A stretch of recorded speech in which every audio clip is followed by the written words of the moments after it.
Good evening from the National Constitution Center in Philadelphia. Our town hall with Joe Biden starts right now. This is an ABC News 2020 event special. Donald Trump in the arena, his first primetime network appearance since falling ill with coronavirus. I'm feeling great. I don't know about you. How's everyone feeling? With racial injustice dominating this election, final voting is just 19 days away. Tonight, voters in a key battleground state put their questions directly to former Vice President Joe Biden. With just 19 days to go, the president makes his case. My goal is to fight for you and fight for your family. From NBC News, Decision 2020, President Trump Town Hall. Live from the Perez Art Museum in Miami, here's Savannah Guthrie.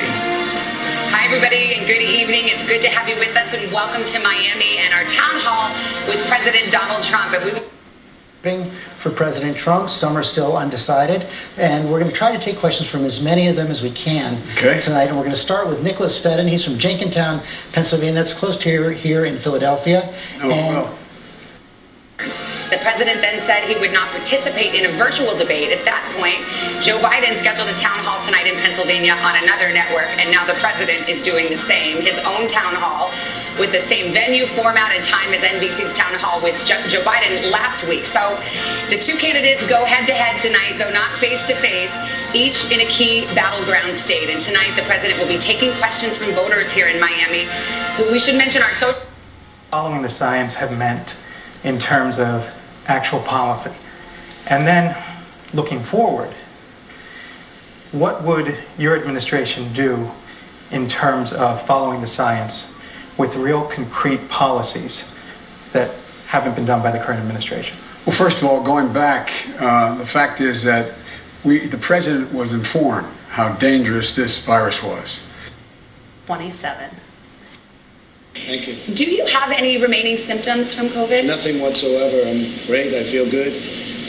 Was in North Carolina today and did a big rally. We had a tremendous turnout, and just feel really good. Florida, Pennsylvania, we're all over the place. It's been great. You received some treatments that are generally reserved for those with the most severe form of the disease. Yeah. How severe were your symptoms? In particular, did you have pneumonia? Well, I'll tell you what happened. I didn't feel good. I didn't feel strong. I had a little bit of a temperature. The doctors at the White House are fantastic, as you can imagine, and they really did. How serious it was when he did an interview with Bob Woodward. And at the time, he said he didn't tell anybody because he was afraid Americans would panic. Americans don't panic. He panicked. He didn't say a word to anybody. Then I wrote a piece in March about what I thought we should be doing to take hold of this, using there's an act that's passed a long time ago that allows the president to go into a business and say, stop making this and start making that. And it took a long time for him to even institute that, to get ventilators and so on. And so the point was, he missed enormous opportunities and kept saying things that weren't true. It's going to go away by Easter. Don't worry about it. It's going to all, when the summer comes, it's all going to go away like a miracle. We can clear it up. Yeah, and there shouldn't. Your first positive test was Thursday, October 1st, okay? When was your last negative test? When did you last remember having a negative test?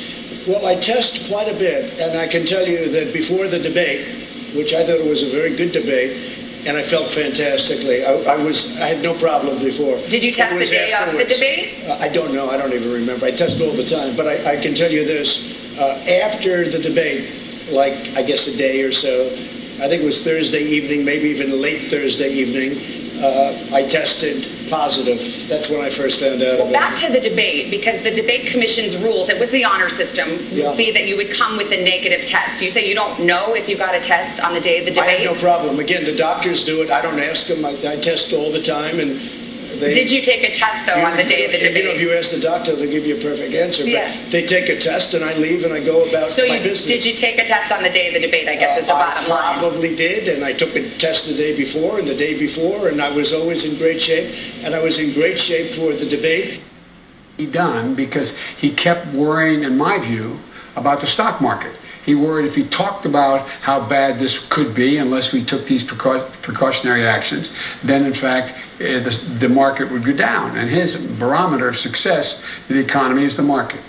Thirdly, what we didn't do is the president had an opportunity to open and allow schools and businesses to stay open if they got the kind of help they needed. So the Congress passed a couple $1 trillion worth of help, and what happened was most of that money, significant portion of that money, went to the very wealthiest corporations. So let's talk about the event that was held at the White House on the Saturday before you tested positive. Subsequent to that, 13 people connected to that event tested positive. There was an outdoor reception.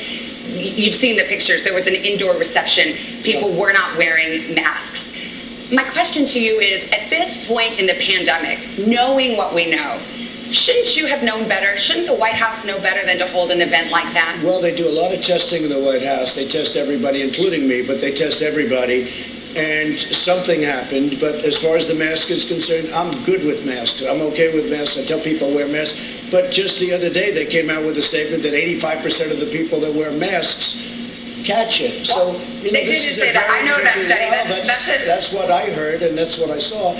And regardless, but everybody's tested, and they're tested often. And I also knew that, hey, I'm president. I have to see people. I can't be in a basement. I can't be in a room. I have to be out. You can see people with a mask, though, right? I can, but people with masks are catching it all the time. I mean, if you look at the governor of Virginia, he was known for a mask. If you not trust the economy. For example, I laid out a plan how you can open businesses. You can open businesses and schools if, in fact, you provide them the guidance that they need as well as the money to be able to do it. What's happening now is we know, for example, if you can open a business and you could have a sign on the door saying safe to come in, that's why people aren't going anyway even when they're open, and say because you have social distancing, you have plastic barriers, when you go to the cashier, you have separators between the booths, you don't have large crowds, you reduce the size, the number of people you can have in the restaurant, you make sure there's testing. That's a really critical piece that he didn't do. Incredible people, and they came up to me and they would hug me and they would touch me, and I'm not going to not let them do it. Now, there was an event with the Gold Star families the day after the Supreme Court event. A Gold Star event with the most incredible people you've ever seen, and I could have chosen not to talk to them or to keep everybody away, and you know what? And I don't think that's probably where it was caught, but maybe it was. I was going to say, you bring it up. You brought it up yourself. I mean, are you trying to suggest that? Do you believe a grieving military family gave you COVID? No, I don't know where it came from. Okay. And you don't know where it came from, and the doctors don't know where it came from. But as the president, I have to be out there. I also know... Well, there's no one that says you can't be out there, but it's just about wearing masks and having, for example, your rallies. I know this. Your rallies don't require masks. No, I mean, let's see Kamala. She's got people now that people have it, and I'm not blaming her. I'm not saying, oh, she did a terrible thing. As president, I have to be out there. I can't be in a basement. I can't be locked in a very beautiful room someplace in the White House. And I want to see the Gold Star families, and I want to see everybody. And I also... Republican, voted for Donald Trump in 2016, undecided now. Hey, Kelly, how are you? Hi, Mr. Biden. My question is about the coronavirus vaccine, or potential. Senator Harris stated that she absolutely would not take a vaccine from President Trump. And of course, we all know it's not President Trump that would create this vaccine. It would be doctors and scientists that presumably we all trust. So my question for you is, if a vaccine were approved between now and the end of the year, would you take it?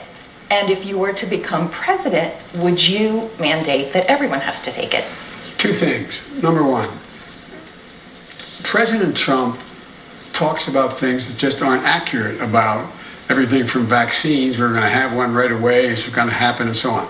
The point is that if the scientists, if the body of scientists say that this is what is ready to be done, and it's been tested, it's gone through the 3 phases, yes, I would take it, I'd encourage people to take it. But President Trump says things like, you know, everything from this crazy stuff he's walking away from now, inject bleach in your arm and that's going to work. I'm not being facetious though. I mean, he actually said these things. And now Regeneron is the answer. That's going to cure everything. There's 500,000 doses. We got a couple, you know, we have more than a few million people. You know, things that we're looking at, like in this case Regeneron, and Eli Lilly makes something that's supposed to be incredible. And I think that maybe I wouldn't be doing this discussion with you right now. We have therapies now, and cures maybe, you can use the word cure, but we have therapies that are absolutely incredible. I want to pick up on something you just said. You said we're rounding the corner. I believe we're rounding the corner. Now, 10% of the country approximately has had COVID. That means 80, 90%, 90%, let's do the math, is still vulnerable. Right. There's been some talk, including from the White House lately, that perhaps it approves of what's called herd immunity. That's where you basically just let young people and everybody get sick. You try to protect the old people and those who are sick, and hopefully it gets up to a certain level, and now we're all immune. So let's just be clear about it. It also means more deaths. Do you support herd immunity as a strategy? Essentially just let people get sick. The cure cannot be worse than the problem itself. We did the right thing. We were expected to lose 2,200,000 people and maybe more than that. We're at 210,000 people. One person is too much. It should have never happened because of China. It happened because of China. The answer is, depending on how clear, there's vaccines, they say, have a very positive impact, and they're going to affect positively 85% of the American public. Or there's others say this vaccine is really the key. This is the golden key. It depends on the state of the nature of the vaccine, when it comes out, and how it's being distributed. That would depend on. But I would think that we should be talking about, depending on the continuation of the spread of the virus, we should be thinking about making it mandatory. How could you enforce that? Well, you couldn't. That's the problem. Just like you can't enforce measles. You can't come to school unless you have a measles shot. You know, you can't. But you can't say everyone has to do this. But you would, just like you can't mandate a mask. But you can say, you can go to every governor and get them all in a room, all 50 of them as president, and say, ask people to wear the mask. Everybody knows. And if they don't? Fine. And they don't, no, not fine. Then I go to every governor, I go to every mayor, I go to every councilman, I go to every local official. Say, mandate the mask. Say, this is what you have to do when you're out. Make sure you encourage it being done. Look, George, you and I know, and I think you do too as well, the words of a president matter. Absolutely. No matter whether they're good, bad, or indifferent, they matter. And when a president... We were supposed to, as mentioned, be watching you on a debate stage right now. We're not doing that, so let's clear up a few things from the last one. You were asked point blank to denounce white supremacy. In the moment, you didn't. You asked some follow-up questions. Who specifically? A couple of days later, on a different show, you denounced white supremacy. No, my question to you is, you've done this to me and everybody. Why does it seem like... I denounce white supremacy, okay? You did 2 days later. White supremacy for years, but you always do it. You always start off with a question. You didn't ask Joe Biden whether or not he denounces Antifa. I watched him on the same basic show with Lester Holt, and he was asking questions like Biden was a child. Well, so this is a little bit of a dodge. Are you listening? I denounce white supremacy. Okay. What's your next question? Do you feel, it feels sometimes you're hesitant to do so, like you wait a beat. Here we go again. Every time, in fact, when people came, I'm sure they'll ask you the white supremacy question. I denounce white supremacy. Okay. And frankly, you want to know something? I denounce Antifa, and I denounce these people on the left that are burning down our cities that are run by Democrats who don't know what they're doing. While we're denouncing, let me ask you about QAnon. It is this theory that Democrats are a satanic pedophile ring and that you are the savior of that. Now, can you just once and for all state that that is completely not true, and that disavow QAnon in its entirety? I know nothing about QAnon. I just told you. I know very little. You told me, but what you tell me doesn't necessarily make it fact. I hate to say that. I know nothing about it. I do know they... The majority of workers, I would argue not enough. What is your plan for either extending the tax cuts for the middle class or creating a new plan that further reduces those taxes? I carry this card with me. When I said the Trump tax cuts, about 1.3 trillion of the $2 trillion in his tax cuts went to the top 1/10 of 1%. That's what I'm talking about eliminating, not all the tax cuts that are out there. And by the way, if you just take a look, we reduced the corporate tax rate from 35%, and Democrats and Republicans who were in office thought it should come down to 28%. He reduced it to 21%. You have 91 out of every of the Fortune 500 companies not paying a single solitary penny. If you raise the corporate tax just back to 28%, which is a fair tax, you'd raise $1,300 billion by that one act. Pedophile. I have no idea. I know nothing You don't know about that? Okay. No, I don't know you that. Just this neither week. do you know that. Okay, just this week you why retweeted. Why aren't you asking me about Antifa? Why aren't you asking me about the radical left? Because you're Why volunteering. aren't you asking Joe Biden questions about why doesn't he condemn Antifa? Why does he say it doesn't exist? Because you're here before me. No, so cute.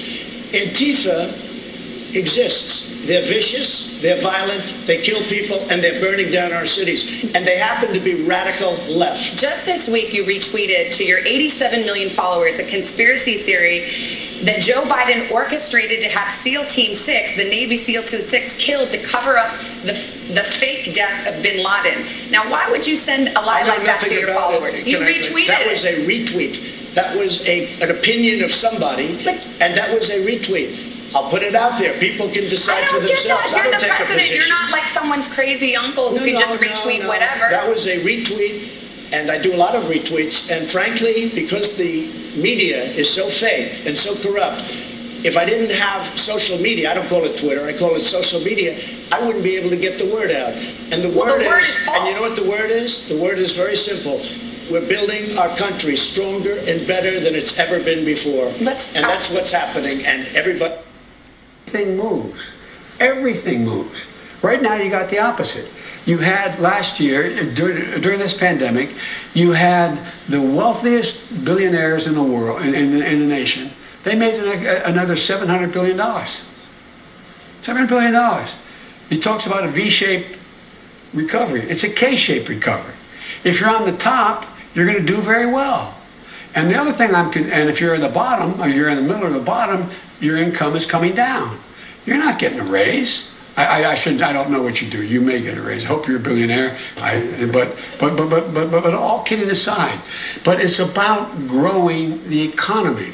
And George, the way out, the reason why I'm so optimistic about economic recovery, more than I've ever been, is we have these 4 crises happening all at once, and one helps the other. For example, we're going to invest a great deal of that money into infrastructure and into a green infrastructure.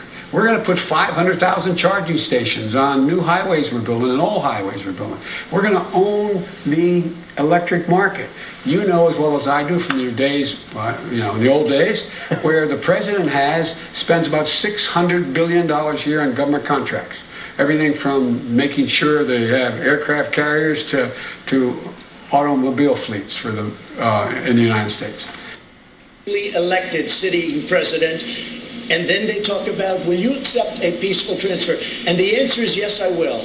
But I want it to be an honest election, and so does everybody else. When I see thousands of ballots dumped in a garbage can and they happen to have my name on it, I'm not happy about that. But just those are there is in fact no evidence of widespread fraud, and you were sowing doubt about our democracy.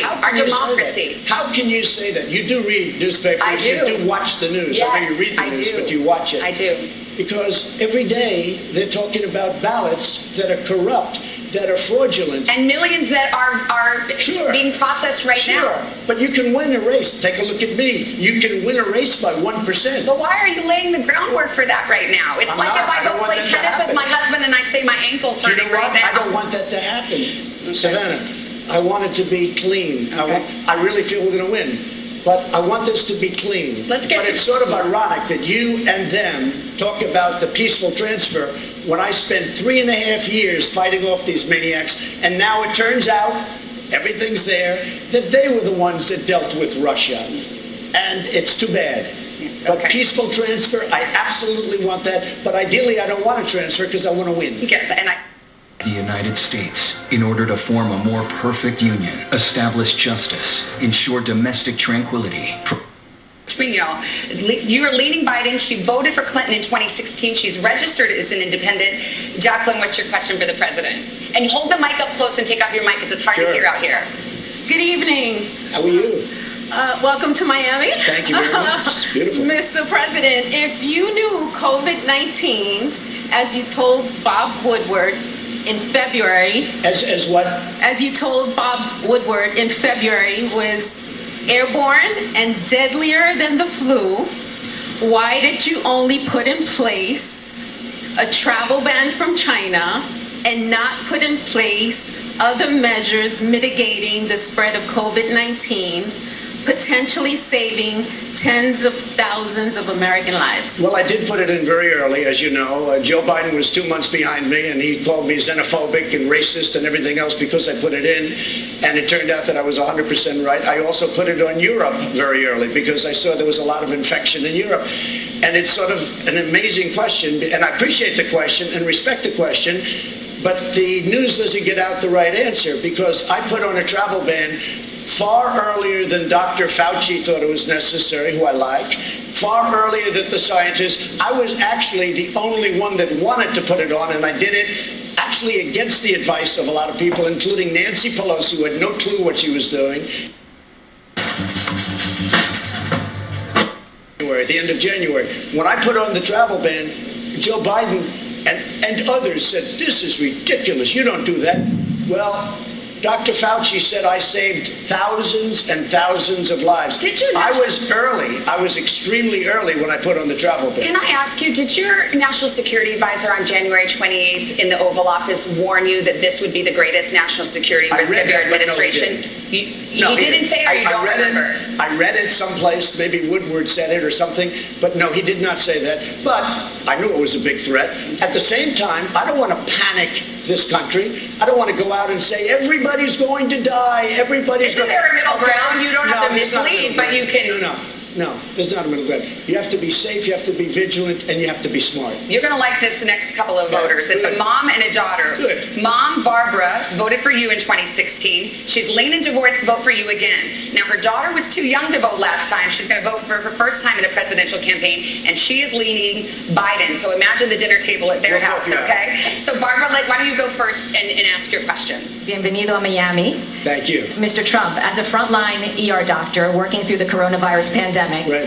I know firsthand, and I've seen that many hospitals throughout the United States are suffering financial hardships.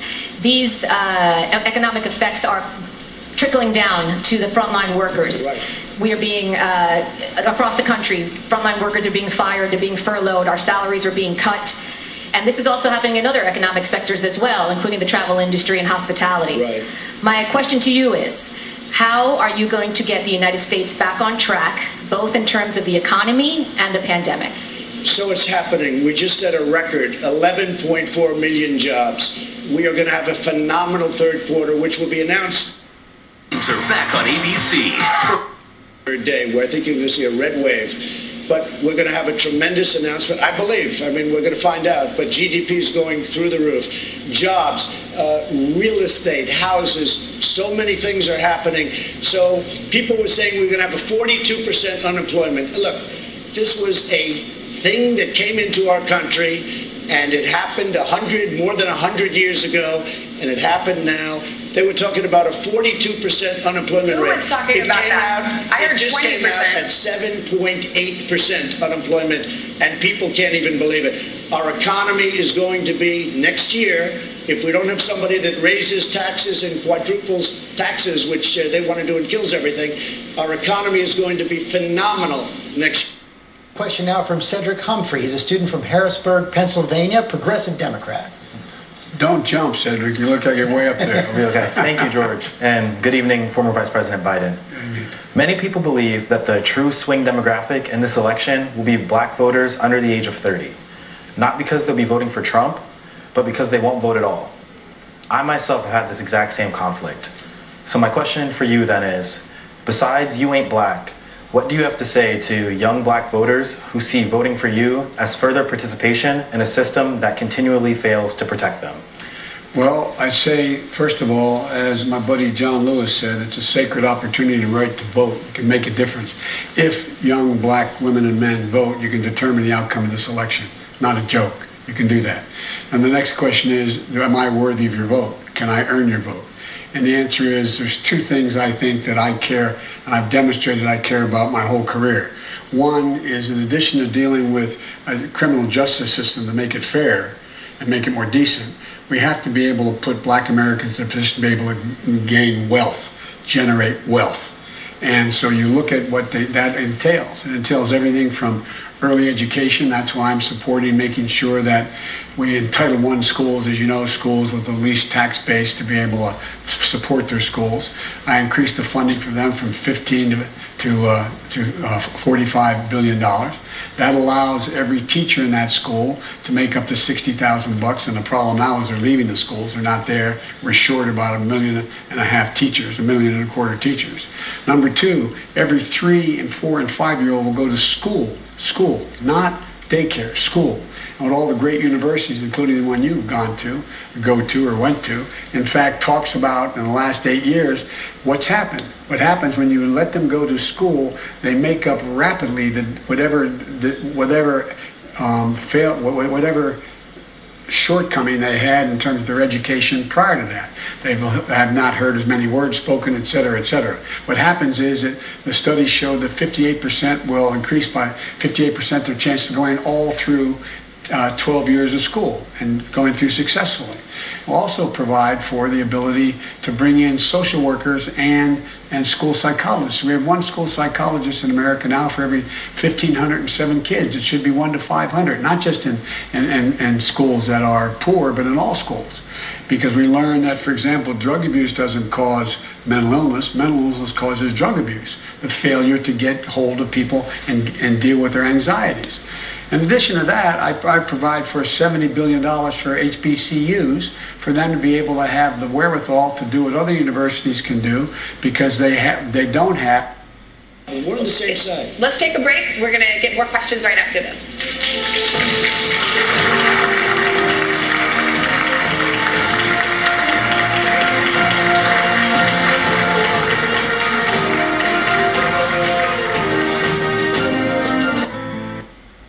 Secret are where most of the major inventions come out of.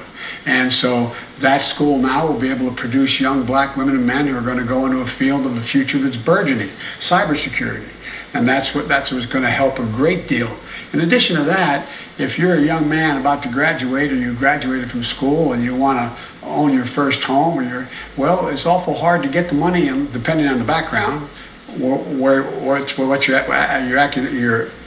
your economic background is to get a down payment. So we're going to guarantee first-term home buyers a $15,000 down payment for first-term home buyers. In addition to that, what all the studies now show, and I've been arguing this for a long time, is young black entrepreneurs are just as successful as white entrepreneurs or anyone else given a shot. But you can't get the money. Where do you go to get the startup money? So what President Obama and I did, we had a program where we took $1.5 billion and we invested it in all the SBAs around the country, in the state SBAs, Small Business Associations, and that generated $30 billion came off the sideline, because if you have a guarantee of $200,000 for your new startup enterprise, young entrepreneur, you're going to be able to attract, if it's government money as a guarantee, you'll be able to attract another $100,000. It generated $30 billion. Well, I'm changing that program, and I'll get this done without much trouble, I believe, in the Congress, from $1.5 billion to $30 billion to $30 billion. That'll take $300 billion off the sideline and grow, because you know. And for example, if you, in fact, and I were the same age, and we split our differences if we were the same age, and we went to the same builder to buy us each the same home, but my home was in a white neighborhood on one side of a highway, and yours is in a black neighborhood. Same exact home. Your home will start off being valued 29% less than my home. Yet your insurance for that home will be higher. You'll be taxed more for it. We've got to end this. That's what got me involved in politics in the first place, a thing called redlining. We can change so much, that we can do so much to change the circumstances to give people a real opportunity. Cedric, did you hear what you needed? Oh, I'm sorry. I was just saying, do you hear what you needed to hear? I think so. Okay. Well, there's a lot more. If you're going to hang around afterwards, I'll tell you more. Okay. Let's get No, but I really mean it. It is the key. Look, this is the way every other. How do most, like my dad? He lost his job up in Scranton, and it took him 3 years to be able to move down to Delaware, to Claymont, Delaware, a little steel town, and send us home to our grandpop to live with him. We finally got back. We lived in apartments, became 6 and 8 housing much later. It wasn't. It was just normal apartments. But it took him 5 years to be able to buy a home. Well, we bought a 3-bedroom home with 4 kids and a grandpop living with us, but it accumulated wealth. You build up wealth. That's how middle-class folks make it. They build up wealth. Then he was able to borrow a little against that to be able to help us get to school, those kinds of things. It's about accumulating wealth. And you're behind an 8 ball. The vast majority of people of color are behind an 8 ball. And it's the same way what's going on now with all this money that's been voted.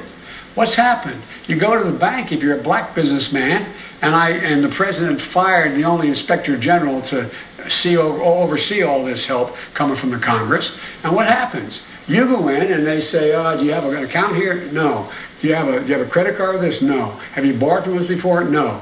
We bail these suckers out. They're not liable for any of the money, but they still won't rent it. They still won't lend it to you. We got to change that.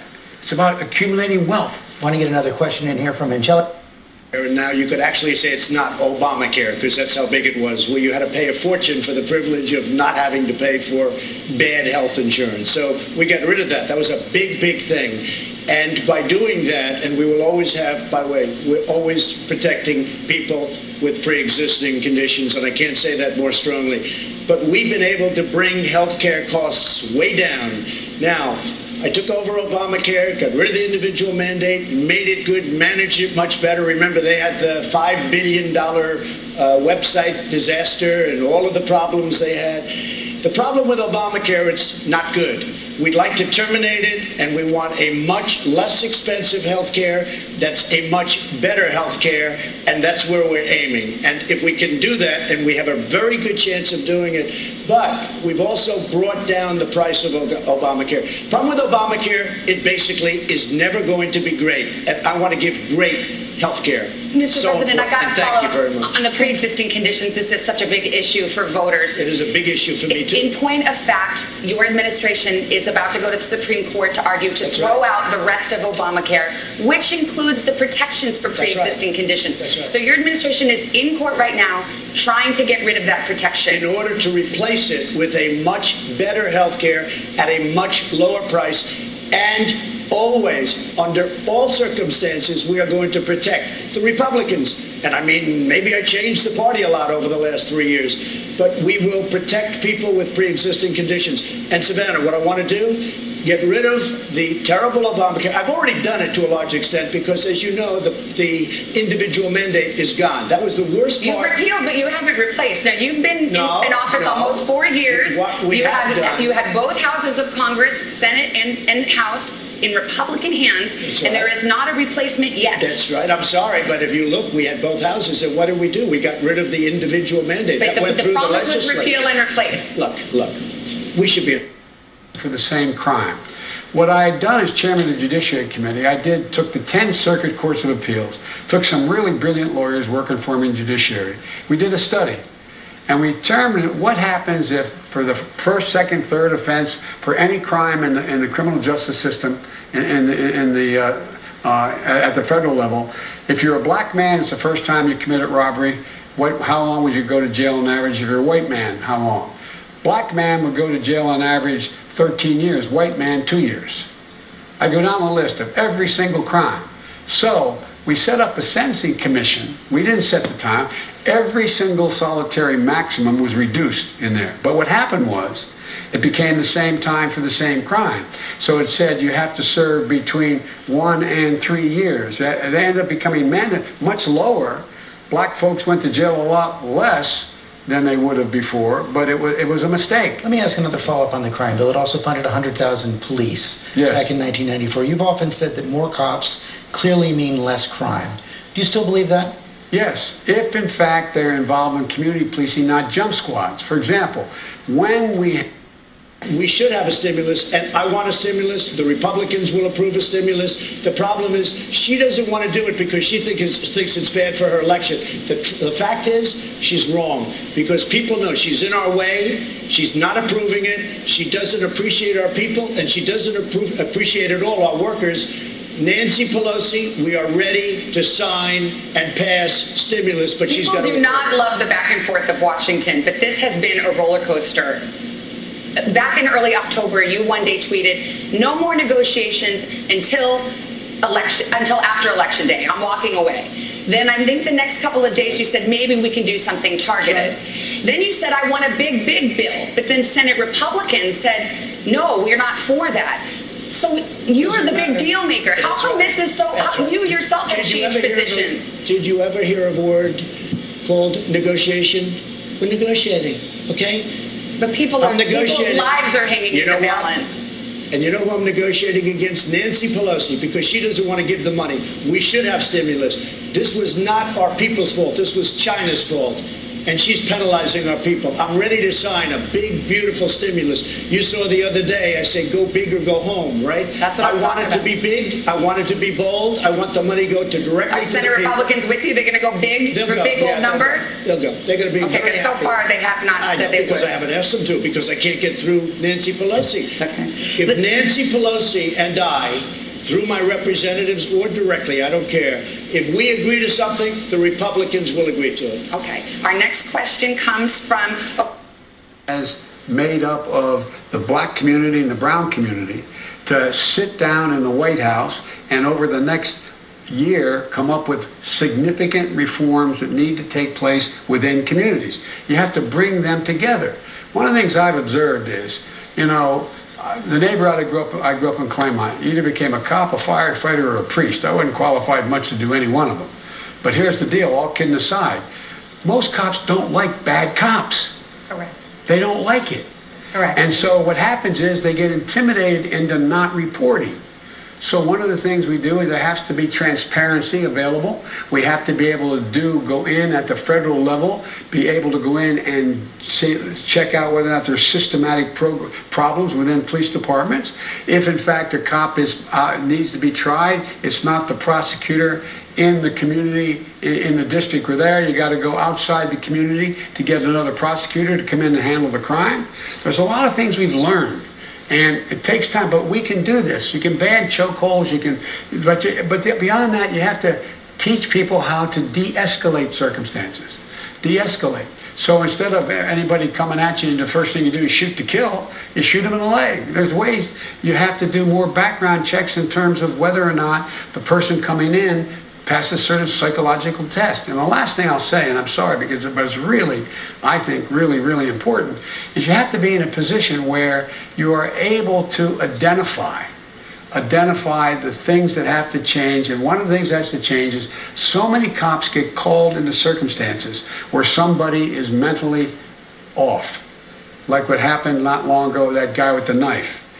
That's why we have to provide within police departments psychologists and social workers to go out with the cops on those calls. Your tax returns, among other things, it says that you have debts of approximately $421 million that you have personally guaranteed and that will come due in the next 4 years. The question is, on behalf of voters, who do you owe $421 million to? First of all, let me answer. What they did is illegal, number one. Also, the numbers are all wrong with the numbers they released. And just so you understand, when you have a lot of real estate, I have real estate, you know a lot of it, okay? Right down the road, Doral, big stuff, great stuff. When I decided to run, I'm very under-levered, fortunately, but I'm very under-levered. I have a very, very small percentage of debt compared, in fact, some of it I did as favors to institutions that wanted to loan me money. $400 million compared to the assets that I have, all of these great properties all over the world, and frankly, the Bank of America building in San Francisco. I don't love what's happening to San Francisco. Well, do I hear you right? It sounds like you're saying $400 million isn't that much. One of the biggest office buildings. But are you confirming that yes, you do owe some $400 million? What I'm saying is that it's a tiny percentage of my net worth. That sounds like yes. And you'll see that soon because we're doing things, you know.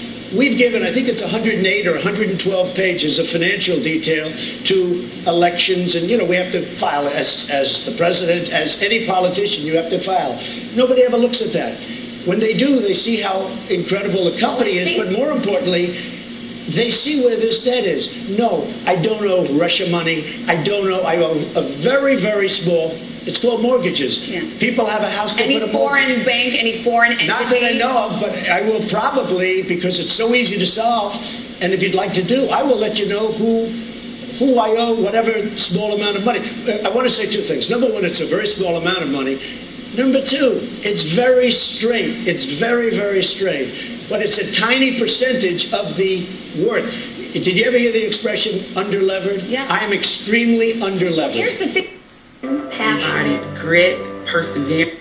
I mean, that's what I understand. I think people are just wondering. As you know, you're the only. It turned out that I am yes, underwritten. But the IRS says excuse me. No, but you. The IRS says that doesn't stop you from releasing. You accused me of not being underwritten previously, and so did other people at NBC, and I'm underwritten. So that was solved. That's good. I am underwritten. No person in their right mind would release prior to working out the deal with the IRS. And I'll go a step further.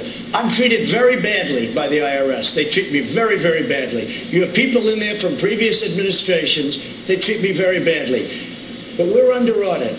It's very routine in many ways, but we're under audit. They like to change the game, change the rules, do everything. You saw what they did with the Tea Party people. You saw what they did with the religious group. But to be clear, there is no law or rule that prohibits you from releasing your tax returns. Except common sense and intelligence and having lawyers that say, because I would love to release them, and as soon as we come to a conclusion, I will release them, and very gladly. But if you go to elections, and if you take a look, you'll see 112, I think it's 112. It talks about the income, which is rather massive. It talks about all of the properties. They have them. 2 times more biotin. ABC Wednesday is a feeding frenzy. This was originally when I filed it. And I filed it every year. I update it every year. My son is here. They run the company. I don't run the company. It also says that you paid $750 in taxes in the year you were elected. Is that true or not? It's a statutory number. It's a statutory. But is that true? I think it's a filing number. You pay $750. It's a filing or filing fee. Most people here probably pay more. No, I don't know. I can tell you this. If they have my tax returns, as you know, they have to go to jail. It's illegal. But their numbers were wrong. But let me tell you what else. I don't owe money to any of these sinister people. This has been going on for years now. Russia, Russia, Russia. It turned out to be a hoax. And it turned out to be that Hillary Clinton and the Democrats were dealing with Russia, not me. It's a whole hoax. So I would not mind at all saying who it is, but it's a very small. When you look at vast properties like I have, and they're big and they're beautiful and they're well located, when you look at that, the amount of money, $400 million, is a peanut. It's extremely underlevered. And it's levered with normal banks. Not a big deal. All right, let's take a break. We'll get more voter questions right after this.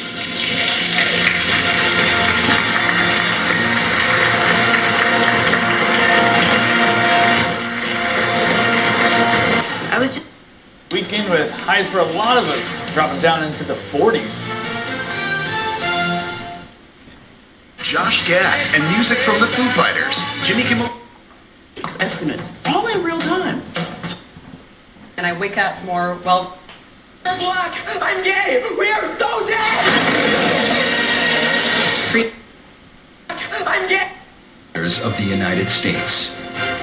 From the Constitution Center in Philadelphia, here again, George Stephanopoulos.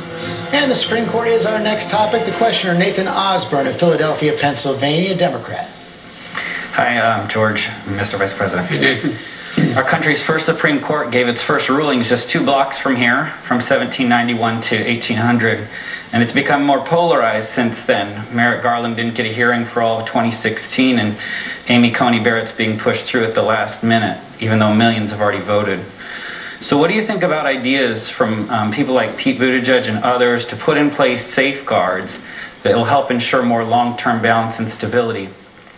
And what do you say to LGBTQ Americans and others who are very worried right now about erosions of their rights and our democracy as a whole? Well, let me start the last point, work my way back. I think there's great reason to be concerned. I was on the road most of the time during these hearings, so I didn't hear many of them. I just got the recaps when I'd get in late at night. I've been going around the country, Florida, and anyway. And but my reading online, what the judge said was she didn't answer very many questions at all. And I don't even think she has laid out much of a judicial philosophy in terms of the basis upon which she thinks are there unenumerated rights in the Constitution and the rest. So, number one. So I think there's great reason to be concerned for the LGBT community, something I've fought very hard for a long time to make sure there's equality across the board. Number two, I think that also healthcare overall is very much in jeopardy as a consequence of the president's going to go directly after this election directly to the Supreme Court within a month to try to get Obamacare wiped out after 10 million people have already lost their insurance from their employer and wants to take 20 million people out of the system as well, plus 100 million people with pre-existing conditions. So there's a lot at stake. I don't think it's appropriate. I think the Constitution implies, there's no provision in the Constitution. My problem is I've made a mistake of teaching constitutional law for 21 years and the separation of powers. The Constitution implies that the way the people have a right to determine who's going to be on the court is how they vote for their senators and their president.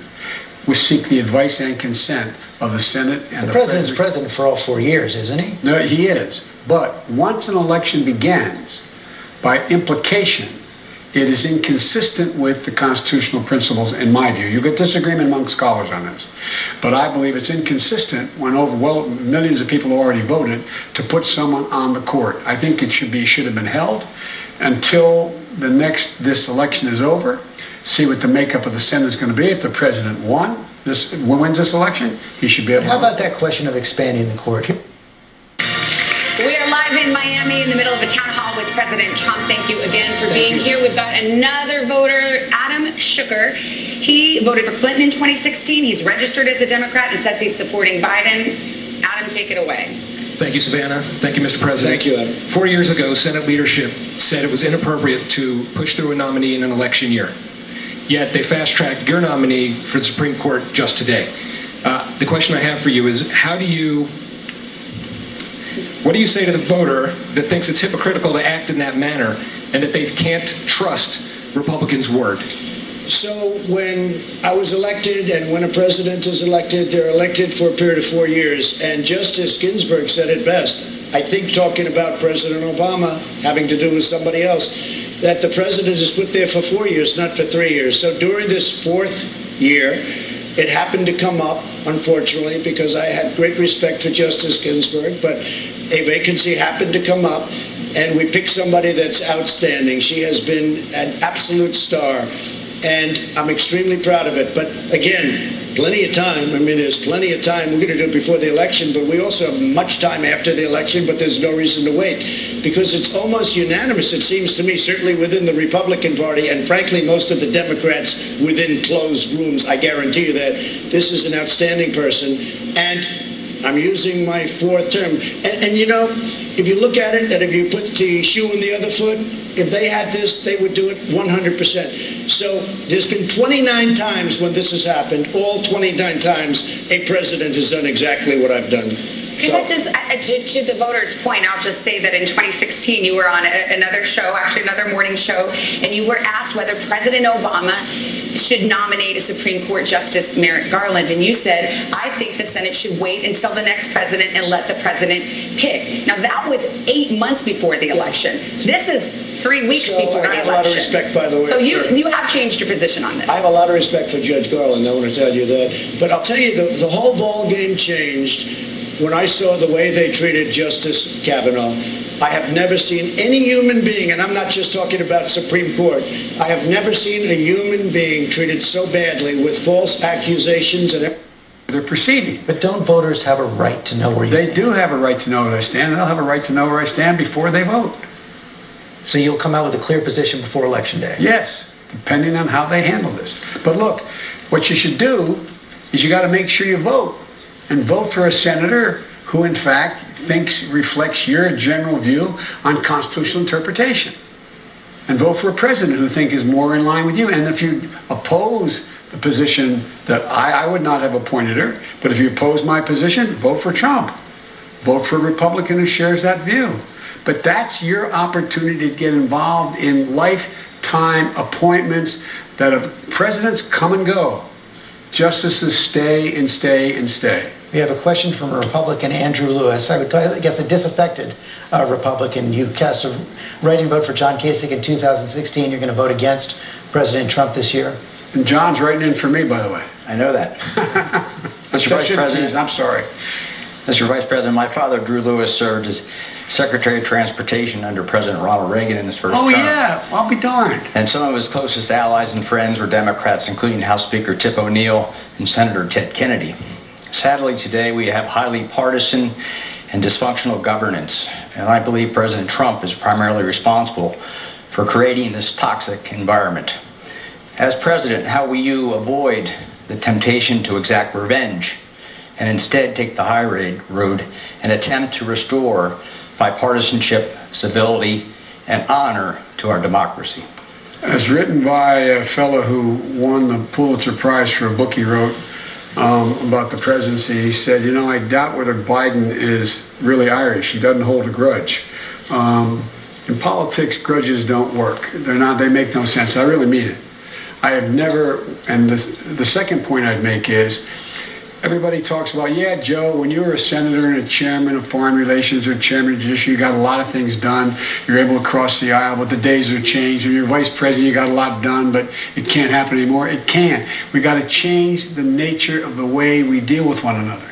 And it starts off by the way your father was and Tip was and others. You don't question another man or woman's motive.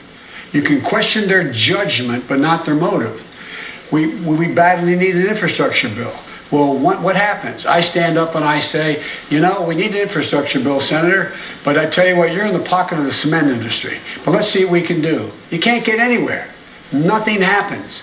Nothing happens. I learned that lesson a long time ago. I've never, even when it's obvious on its face what the motive is, stick to the subject and listen to the other guy. Listen. What I will be doing as if I'm elected president, the first thing, and not a joke, and you can ask if they tell you your dad's old friends on the Republican side.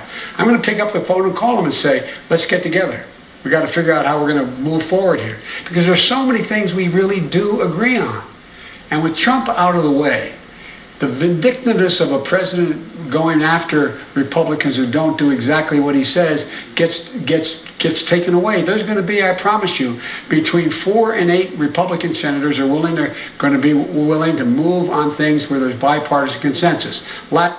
I don't want to do anything to influence her. I want her to get approved, and then I want her to go by the law, and I know she's going to make a great decision for our country. But you running as a pro-life Republican. Most pro-life Republicans would like to see Roe v. Wade overturned and abortion banned. Many of them would. What do you Perhaps think? most of them would. I am telling you, I don't want to do anything to influence anything right now. I don't want to go out tomorrow and say, oh, he's trying to give her a signal, because I didn't speak to her about it. I've done the right thing in so doing. How she's going to rule, you're going to find out perhaps, or you might not find out. I mean, it may never get there. It may never get there. We'll see what happens. All right, we have another question. This is Cindy Velez. She is undecided. She says she's leaning to Biden, and she did vote for Clinton in 2016. She's registered as a Democrat. Hi, Cindy. What's your question? Good evening, Savannah. Good evening, Mr. President. Thank you very much. As the mother of a young male of color, I have reason to respect authority, not only because it's the right thing to do, but also out of fear that he may face profiling or be considered a criminal. As an educator, I've also had similar conversations with my high school students. Mr. President, what will you and your administration do to better prepare our law enforcement officers to work in collaboration with the communities that they serve, and also to protect the lives of innocent Black and Latinos from police brutality and injustice? Right, I fully understand the question, and I saw everything that you saw over the summer, and it was a terrible thing to watch. were very strongly. We have a senator named Tim Scott from South Carolina. He came up with a bill that should have been approved. It was great. It was a bill that was strong in terms of law enforcement and strong in terms of enforcing the proper thing and doing the proper thing by law enforcement. And the Democrats just wouldn't go for it. They wouldn't go for it at all. And I don't know why, because it was a really great bill. But I do have to say this. And some people don't like it when I say it, but a lot of people agree. I have done more for the African American community than any president, with the exception of Abraham Lincoln. Criminal justice reform, prison reform, historically black colleges and universities. I got them funded. They were on a year-to-year basis. They could have been put out of business. As soon as our country had a little bad year, they would have said, I'm sorry, we're not going to fund you. I got them 10-year funding and financing, and more than they even asked for. I became very friendly with a lot of the heads. But we've done more, and of course, opportunity zones. But criminal justice reform, everybody said it could not be done. President Obama and Biden never even tried to do it. They never even tried. But I say that, and I say it often, I'll say it loud, and I'm very proud of it. And I have a great relationship because of what I've done with the African American community. I'm very proud of it. Let's go to our next question. We have Paulette Dale.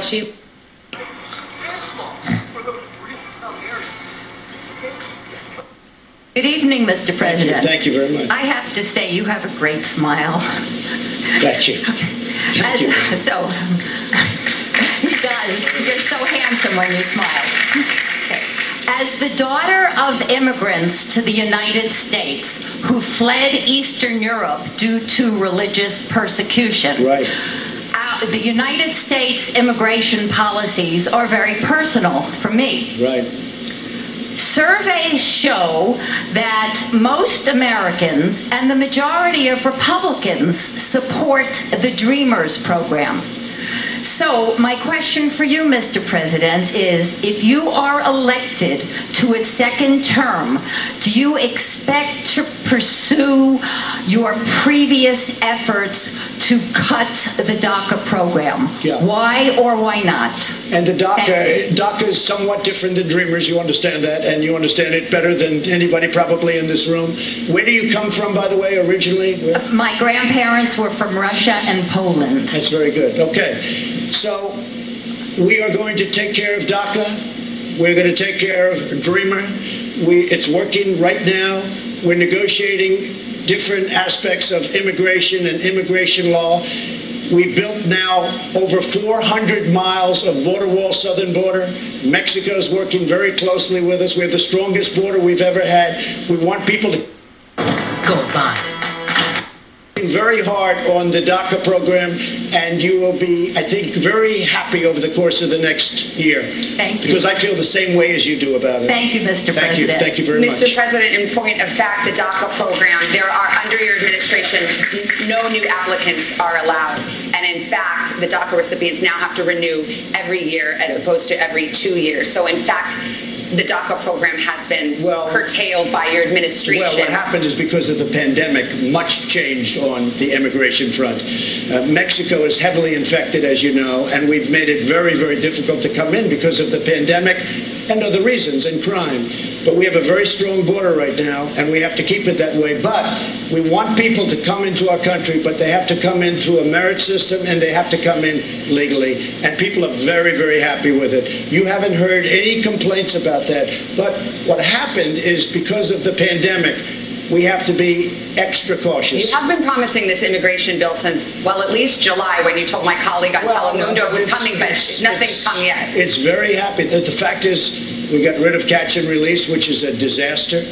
You know, you catch somebody, they could be a murderer, they could be a rapist, and we're supposed to release them into our country. These are the laws that I inherited. We ended that program. Now, I think you're going to see something very, very good. The whole immigration, if you look at what's going on, people used to pour into our country, and especially during the pandemic. I think even you, Savannah, will be very impressed. Sir, we have about 30 seconds left. I think about people sitting out there tonight. There are some who love you. Some of them are sitting right around here, and some who will never vote for you. But there are people in the middle. There are people who aren't sure. That's right. There are people who want to know why they should give you a second chance and how you might improve in a second term. 30 seconds, what would you say to them? Because I've done a great job. We had the strongest economy in the world. We closed it up. We are coming around the corner. The vaccines are coming out soon, and our economy is strong. We are at a level with jobs like we've never been before. We've rebuilt our military. We've rebuilt our borders. We had no borders. We had no nothing. We've rebuilt so much. We've given you the greatest tax cut in the history of our country, greatest regulation cut, equally as important, and we created new levels of jobs that nobody thought was possible. It can be the Wild West out here. Leave it there. I got a wrap from the control room. Mr. President, thank you for your time. Thank you for listening to the voters' questions. That concludes our town hall. We do want to thank the President again, as well as our audience in hot Miami and all of you watching at home. And a reminder, Donald Trump and Joe Biden are scheduled to meet in person a week from tonight in Nashville, a second and final presidential debate moderated by our own Kristen Welker. Have a good evening, and thanks for being with us. Say hello to back-to-back. We're going to look at the environment right now. We're going to get a question from Michelle Elisen from Pittsburgh, Pennsylvania, a businesswoman, a social worker. You're a Republican who's voted for Democrats, but you're not sure what you're going to do this time around. Correct? Correct. Greetings, former Vice President Biden. Hello. Thank you, Mr. Stiles. In a 2012 report of the University of Pittsburgh's Institute of Politics, fracking was discussed and its possible implications for the waterways from the Commonwealth to the Gulf. Fracking has made the population sick and killed wildlife in southwest Pennsylvania. The Commonwealth of Pennsylvania and small business development centers have already begun to transition people away from fossil fuels. What industries that are not harmful to human health and the environment are you planning for southwest Pennsylvania and the nation? Well, first of all, I make it clear I do not propose banning fracking. I think you have to make sure that fracking is in fact not emitting methane or polluting the well or dealing with what can be small earthquakes and how they're drilling. So it has to be managed very, very well, number one. Number two, what we have to do is the future rests in renewable energy. The single fastest growing energy source in the world right now, because I'm going to say something that's going to sound self-serving, but I managed the Recovery Act, and I was able to invest billions of dollars into bringing down the cost per BTU of wind and solar. So now it's cheaper than coal, it's cheaper than oil right now. And it has great, great promise. And it's also the fastest growing employer in the energy industry. And so there are a number of things that I would do immediately. Number one, there are well over 100,000 wells that are left uncapped in the region. We could hire 128,000 of these people who are working in the industry to cap these wells and get a good salary doing it now, number one. Number two, we should be moving toward finding the new technologies that are going to be able to deal with carbon capture. So ultimately, as a transition, we moved to a net zero emission of carbon, that we're still going to be able to use, if we find the right technology, some gas to be able to, if we can carbon capture. And I think we're going to be able to move in a direction where by the year 2035, we'll be able to have net zero emissions of carbon from the creation of energy creation. So we can move it by dealing with those. And every time we talk about global warming or the environment, the president thinks it's a joke, and I think it's jobs. Because what we're going to have happen is, you'll be able to see now, as I started to say before, I as president are going to invest that $600 billion we spend in government contracts only on those things that in fact also are not only made in America, but building an infrastructure that's clean and new. And what we have to do is focus on the transmission of energy across the country from areas relating to solar and wind. The reason is that that has not been mastered yet. I met a lot of people in Silicon Valley. The battery technology is increasing significantly, so you're going to be able to have, for example, solar on your home and a battery by this, as I'm showing you here, in your basement. So when the sun doesn't shine for 5 days, you still have enough energy. So we're making significant progress. The other thing we're going to do is provide an awful lot of work. It's estimated to put close to 1 million people to work by weatherizing 4 million buildings and 2 million homes, because we'll save tons and tons of energy, or like billions of barrels of energy over time, and at the same time provide significant employment and a good union wages, prevailing wages. Let me stick on fracking for a second. You said you don't want to ban fracking. As you know, it's an important issue here in Pennsylvania. Not everyone buys your denial. A member of the Boilermakers Local 154, Sean Stephanie, was quoted in the New York Times today saying, "You can't have it both ways." It says you can't meet your goal to end fossil fuels without ending fracking. What do you say to people like Sean who doubt your denial because they think you want to keep that promise? Tell them the Boilermakers overwhelmingly endorse me, okay? So the Boilermakers unions endorsed me because I sat down with them in great detail with leadership exactly what I would do, number one. Number two, what I would do is I would stop giving tax breaks and subsidizing oil. We don't need to subsidize oil any longer, number one. We should stop that and save billions of dollars over time. What I would also do with regard to, the difference between me and the new Green Deal, they say automatically by 2030, we're going to be carbon free. Not possible. So are you for it or against it? You say you're not for it, but in your website it says you call it a crucial framework. My deal is a crucial framework, but not the new Green Deal. The new Green Deal calls for elimination of all non-renewable energy by 2030. You can't get there. You're going to need to be able to transition, George, to be able to transition to get to the place where we invest in new technologies that allow us to do things that get us to a place where we get to net zero emission, including in agriculture. I've laid out a detailed plan. We should be taking the plan where we allow significant more land to be put in conservation, plant deep-rooted plants which absorb carbon from the air, and in fact pay farmers to do it. All the horse manure and cow manure, and they can take out the methane and use it as fertilizer and make a lot of money doing it. For example, right now down in people, when I say that, they wonder what I'm talking about. The biggest carbon sink in the world is the Amazon. More carbon absorbed from the air, diminishing global warming, in the Amazon than all the carbon emitted on a yearly basis from the United States of America, from all vehicles and all means. So we have to use our imaginations. We have to move in the direction as well, providing for electric vehicles. Electric vehicls will save billions of gallons of oil, create estimated, not me, Wall Street, 1 million automobile jobs. But we're lagging, we're not investing. We're not doing any of the research. Got to take another quick break. We'll be right back.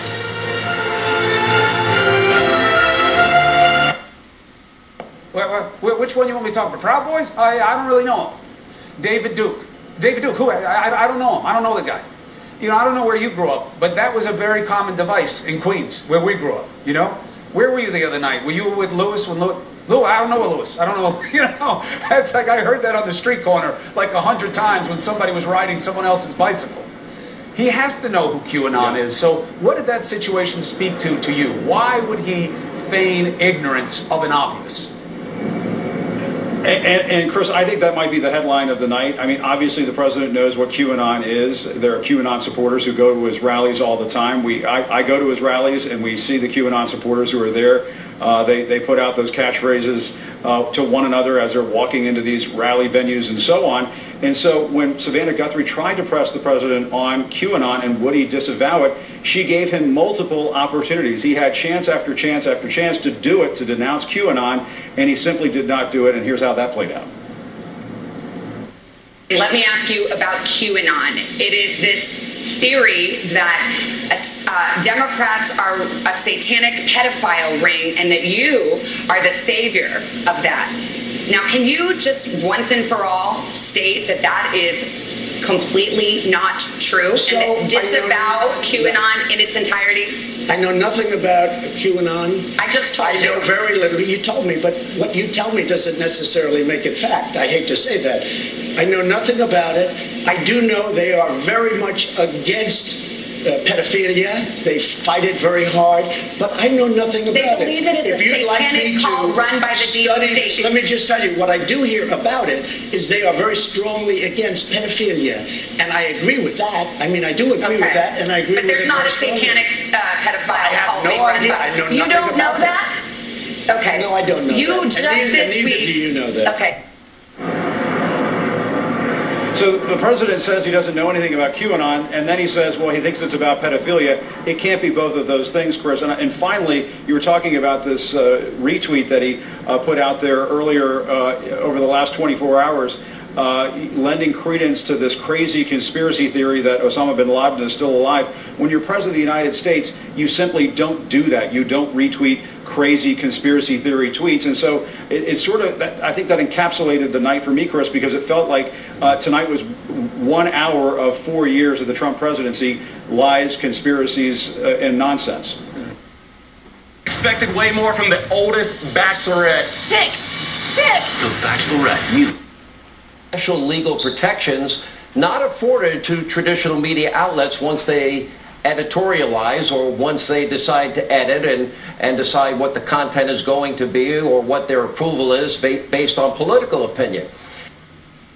She, of course, has been very clear about that. The CDC has been very clear about that, including since the president started mischaracterizing this study. The CDC tweeting out yesterday, quote, the interpretation that more mask wearers are getting infected compared to non-mask wearers is incorrect. It's just wildly irresponsible for the president to be telling that lie and telling it twice tonight on this town hall. He did it at his rally, so we knew it was coming, but he did it twice tonight. It is not true that 85% of people who wear masks get COVID. That is absolutely bunk. And coming from the president, it's potentially deadly bunk. I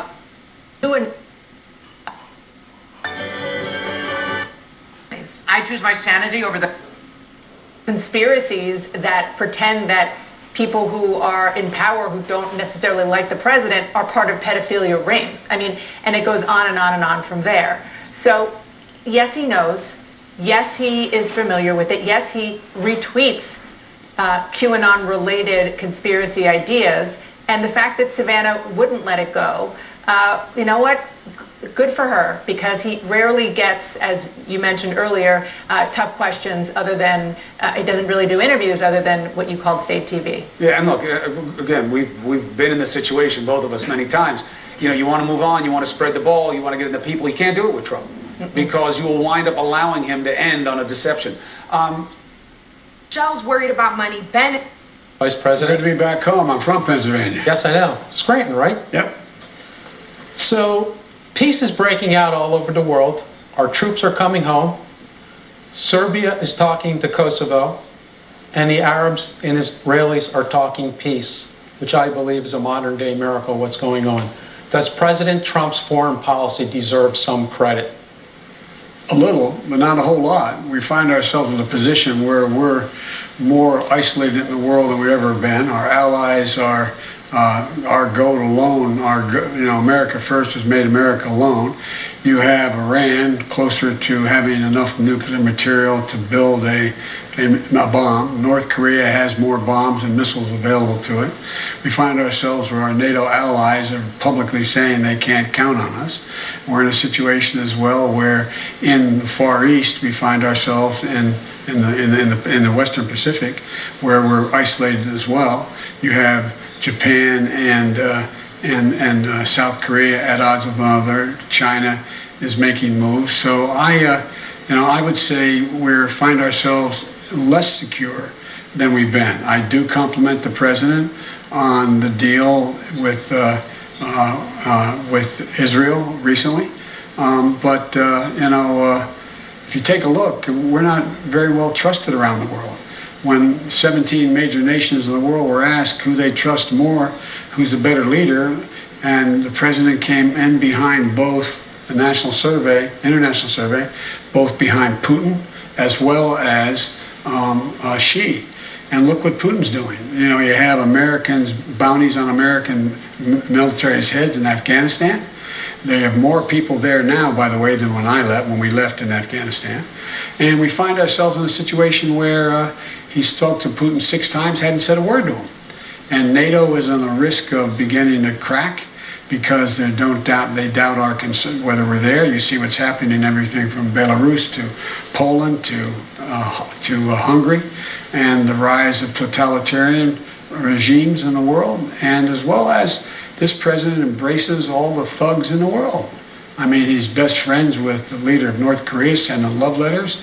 He doesn't take on Putin in any way, and he is just he's learned the art of the steal from the art of the deal by Xi in China.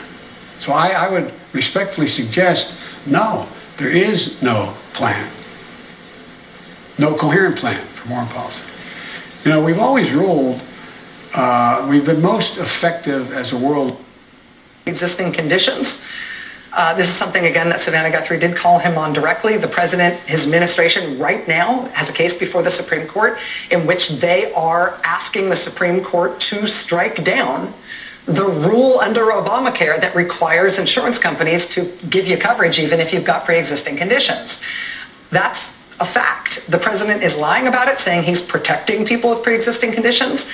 There is no replacement Republican health care plan that would supplant the pre-existing conditions protections under Obamacare with some other thing. There is no other Trump administration health care plan, despite the example, some was supplied by a Ukrainian oligarch. In another case, a Russian oligarch, former, First Lady of Moscow. In another case, to buy a new car with a Kazakh oligarch, as well as connected members of China's Communist Party. They even got to go on a $100,000 family spending spree. You have Chinese nationals, Russian nationals, Kazakh nationals, Ukrainian nationals.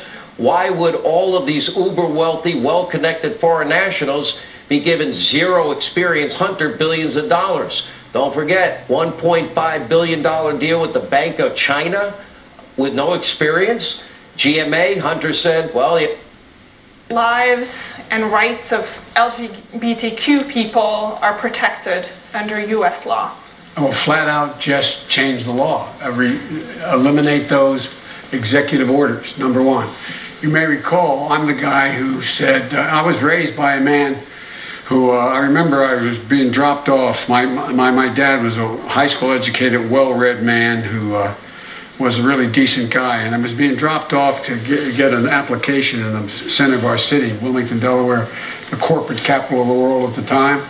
And these two men, I'm getting out to get an application to be a lifeguard in the African-American community because there was a big swimming pool complex. And these two men, well-dressed, leaned up and hugged one another and kissed one another. I'm getting out of the car at the light, and I turned to my dad. My dad looked at me and said, Joey, it's simple. They love each other. The idea that an 8-year-old child or a 10-year-old child decides, you know, I decided I want to be transgender.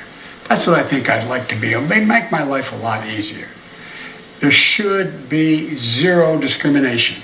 And what's happening is too many transgender women of color are being murdered. They're being murdered. I mean, I think it's up to now 17. Don't hold me to that number, but it's higher now. Yeah. And that's just this year. And so I promise you, there is no reason to suggest that there should be any right denied your daughter or daughters, whichever, one or two, one, your daughter, that your other daughter has a right to be and do. None. Zero. And by the way, my son Bo, who passed away, was the Attorney General of the state of Delaware.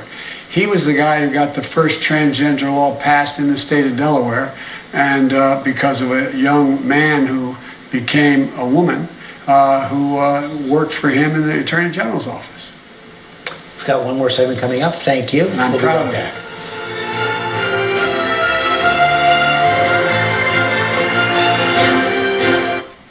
I was just... Presidential debate has now been that he's continuing to only speak to his base. Now, I know obviously with him not denouncing QAnon, it's hard to make an argument otherwise, but he didn't answer the question about whether he wants to overturn Roe v. Wade. I mean, that for a Donald Trump looking only at his base should have been a slam dunk. But this is a Donald Trump looking at a chasm between himself and Joe Biden with female voters right now, as people are voting. And the fact that he didn't want to go there is very telling about where he sees things, not just with the people who have already voted, but the internal polling that he's seeing. To Dana's point, he also said tonight several times we should be on the same side, especially around health care. That's new talk for him. And he still bashed Pelosi in the deal making. By the way, we're going to take a break. We're going to come back and talk about what Biden was saying. I think not getting a deal for Democrats right now, even a partial one, is something we got to talk about. What Michael brought up about what Biden should be answering for, we also have to talk about, especially about court packing. I don't know why people are saying that that's a distraction. It's a distraction because they won't answer it. But to Dana's point, he said we should be on the same side. He wouldn't answer about Roe v. Wade, and he said, I promise we'll always protect their pre-existing conditions, even though they're in court right now trying to end pre-existing conditions. But good point, Dana. As always, let's take a quick break. Let's come back and talk Biden. Michael, I'll start with you. Sanjay, I'll get you in there in terms of points of contrast on COVID, because both guys really quiet on better plans for the next 6 months. And we got to talk about that. Next. With this seal, this restaurant is committing to hire. He's accountable. They are going to continue to do this. If we don't stop them now, if Republicans don't stand up and do something about this, these companies are going to run this country. That's their desire. These woke capitalists, they want to run America. Big government, big tech. They want to run America. We've got to stop them. We've got to do something right now. All right, Senator, thank you. We got a lot of ground to cover tonight. Apparently, Joe Biden open to packing the United States Supreme Court. We have all the details. And coming up, Hollywood liberals, members of the mob and the media have an absolute meltdown over NBC actually doing a town hall with President Trump, even though it's abusively biased. We got the tape, and C-SPAN suspending Steve Scully indefinitely after it was revealed that he lied about being hacked on Twitter. The great one, Mark Levin, weighs in on that and more. The fascinating thing, what about the Commission on Presidential Debates that said that they are so fair? No, they're not. We'll explain straight ahead. I am truly humbled by the prospect of serving on the Supreme Court. Judge Amy Coney Barrett. I would assume this role to serve you. Judges are not policymakers, and they must be resolute in setting aside any policy views they might hold. And if the Senate does me the honor of confirming me, I pledge to discharge the responsibilities of this job to the very best of my ability. Sebastian Gorka again for 100% drop. John, read. So much on the line. It demands the most straightforward newsmaking, real answers, the most informed voices from all sides. The countdown is on to the vote. What will our future look like? ABC's This Week with George. It all plays out right here every Sunday. The most consequential week yet of this hyper-political year. Right as you get closer to casting your vote every Sunday on ABC. What Amazon could possibly have planned for Sioux Falls at 10. The Vice President and the People, a special edition of 2020. Here again, George Stephanopoulos. And welcome back to our town hall with former Vice President Joe Biden. The next question comes from Keenan Wilson, Narberth, Pennsylvania, Democrat. Good evening. You say that you committed to entering this race after the events of Charlottesville in 2017. I assume that that feeling that prompted you to run will not go away once the results are determined. So, hypothetically, if you lose, how will you use your platform to urge President Donald Trump and those rallying behind him towards the ideals of a more perfect union? Well, to be very honest with you, I think that's very hard. He is not... Things have not lent themselves to him learning from what's happened, what's gone before. And instead of being chastened by being one of the few presidents, the only president to be impeached and then have a member of his own party vote to expel him, it emboldened him. So, but what I will do, hopefully I'll go back to being a professor at the University of Pennsylvania, and making the case that I've been made and at the Biden Institute at the University of Delaware, focusing on on these same issues relating to what constitutes decency and honor in this country. It's a thing that got me involved in public life to begin with. As a kid, I moved from Scranton, where there were no African Americans. I moved down to Claymont, Delaware, and in Delaware we have the 8th largest black population as a percent of population. It was an epiphany for me, seeing what was going on. And I got deeply involved. I'm no great shakes. I don't mean I wasn't John Lewis. I don't mean to imply that. But it's the thing that's motivated. My dad used to have an expression, for real. He said, everyone's entitled to be treated with dignity. Everybody. And it was real. Everybody is. And so whether I'm a defeated candidate for president back teaching, or I'm elected president, it is a major element of everything that I'm about, because it reflects who we are as a nation. And it's what makes us, this is every single solitary generation. The dial has moved closer and closer and more to inclusion. And we are a country that is a country of slaves who came here 400 years ago, indigenous people, and everyone else is an immigrant. And we're a diverse country. And unless we are able to treat people equally, we're just never going to meet our potential. But I think the American people want to see that happen. I think they're ready to see it happen. And I'll tell you one thing, if I'm elected president, you will not hear me race baiting, you'll not hear me dividing, you'll hear me trying to unify. And unify with, bring people together. When I said I was running because I wanted to unify the country, people said, well, they were the old days. We better be able to do it again. We better be able to do it again. Mr. Vice President, if you lose, what will that say to you about where America is today? Well, it could say that I'm a lousy candidate and I didn't do a good job. But I think, I hope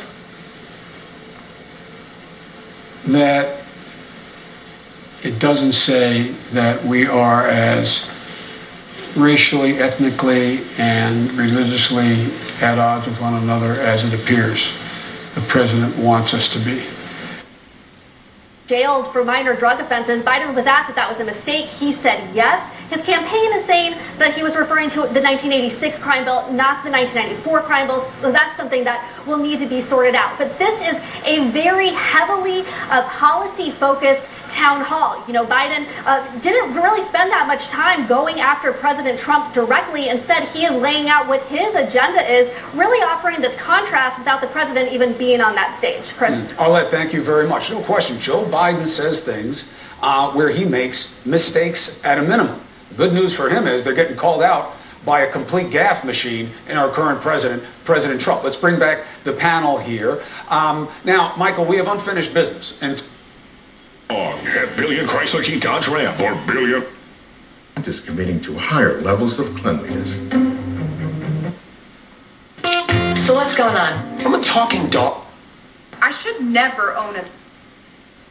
I don't get the criticism that I am asking a distraction question when I push the Democrats on court packing.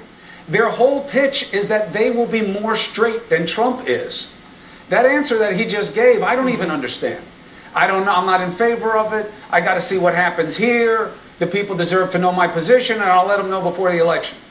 Why not just say yes or no? It's not a distraction question. It's a real question based on a real movement inside the Democratic Party to change the number of seats, to expand the number of seats on the Supreme Court in order to get more democratically like-minded judges, if you will, or a Democratic president to appoint more judges. I mean, that is a fact. That is out there. The former vice president knows that. He's trying to avoid answering that because if he says, yes, I'm for it, it will really make people who are, you know, kind of inclined to traditionally vote for Republicans but don't like Donald Trump maybe think twice about Biden. If he says, or if he says no, then he's going to piss off the progressives and the opposite of what I just said about independents.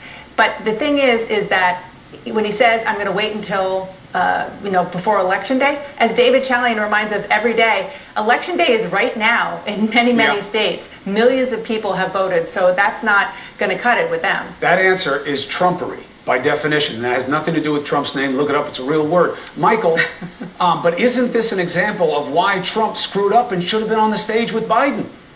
Because imagine how you expose that kind of answer.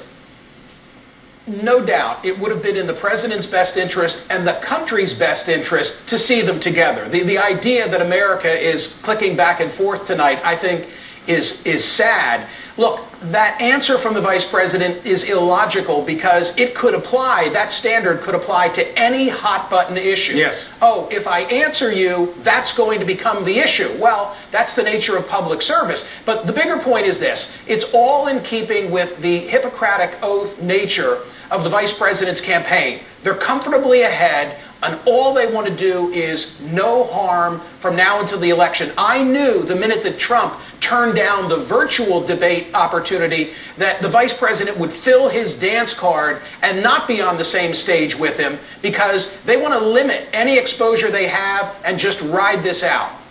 How big a deal, David, is the hamina on court packing headline for headline versus, yeah, I want you guys to decide, the president says, whether or not we killed Obama, whether or not these SEAL team guys are heroes or shills. Right, as you said, it's not sort of an equal weight kind of a thing here, but it is befuddling to me how much time Joe Biden has spent on saying he doesn't want to talk about court packing. It's just an inordinate amount of time. Name on the ballot, she can go out there like the rest of us have done, find out how unpleasant an experience that can be, and let her debate Donald Trump. But that's what I'm so sick of. These debates are a joke. They're a TV show. They're designed to pick a winner. The winner has already been picked before it starts, and no less than Bob Dole, who is one of the great statesmen of our time. I love Senator Dole, and he's such a true American hero and statesman. And he said that he knows all the Republicans on this debate commission, and not one of them would vote for Trump. So they've been outed. It's just shameful. One final thing I want to mention is that the little gentleman over at CNN that you mentioned, he said this is terrible, Steve Scully being outed for lying, because it means that the media reputation will be lower. And I tweeted out this afternoon, it can't get any lower. It's as low as it can get. It's about as low as it can be, which is a really good point. Judge, I see you laughing. Well, it's true. I mean, they lie to us all the time, and I'm just tired of their lying. You know, think about it, Sean. The fact that you've got the people on television and the Hollywood types who are saying, you know, by allowing the President of the United States to actually have a forum to talk to the American people is dividing the country. It's making people choose. This is a horrible thing to do. They want to decide what we should hear, if we should hear it, and when we should hear it. You have to maximize every moment, every interview. Today was a big, perch for him, and I think he probably drove voters away to the extent there are any still open to him. It was a disaster. And by the way, I thought he seemed small. I thought he seemed a little bit low energy, to use a term he likes to use, almost defeated in a way. They're watching tonight. Their main concern in their life. The rules they set, and I'm confident that the Cleveland Clinic is the one overseeing it. I think they're going to not let happen what happened last time. They're going to demand that it's safe. But you expect to be there? Oh, I expect to be there. Mr. Vice President, thank you for your time tonight. Thanked all the questioners here. It was really terrific questions. I think you did a service to our democracy tonight. Thank you very much. I want to go back to my colleague David Muir in New York. All right, George, thank you. So there you have it, the ABC News Town Hall with former Vice President Joe Biden. Just 19 days until the election in this country. Of course, voting already underway. More than 18 million Americans have voted. Tonight, as you heard from the Vice President there was supposed to be a presidential debate. President Trump pulled out of that debate when the commission wanted a virtual debate after the COVID outbreak at the White House. Joe Biden had agreed to do that instead, then doing the town hall here with ABC. And the president, in a late move this week, agreeing to the town hall and another network, sort of split screen in America tonight. We did hear the president and the vice president get pressed on several topics tonight. The vice president in Philadelphia now talking to those voters, socially distanced in the audience, Republicans, Democrats, and some undecideds. They asked him about the pandemic, whether he'd take a vaccine if ready before year's end. He said yes if the scientists are behind it. He was asked if he would raise taxes on the wealthy and on corporate America, even in a recovery. He said yes. There was a deeply personal exchange, a young voter asking Biden why young black Americans should vote for him. He made his case. He was asked about packing the Supreme Court, and I want to bring in Mary Bruce, who was outside the Constitution Center there in Philadelphia tonight, because, Mary, you and I have been watching all week the confirmation hearing of Judge Amy Coney Barrett, President Trump's pick to replace Ruth Bader Ginsburg. Biden said tonight that it depends on how this is handled, saying Americans are already voting. He was pressed on what that meant, how this was handled. He was pressed, will he have a position on packing the court before Election Day?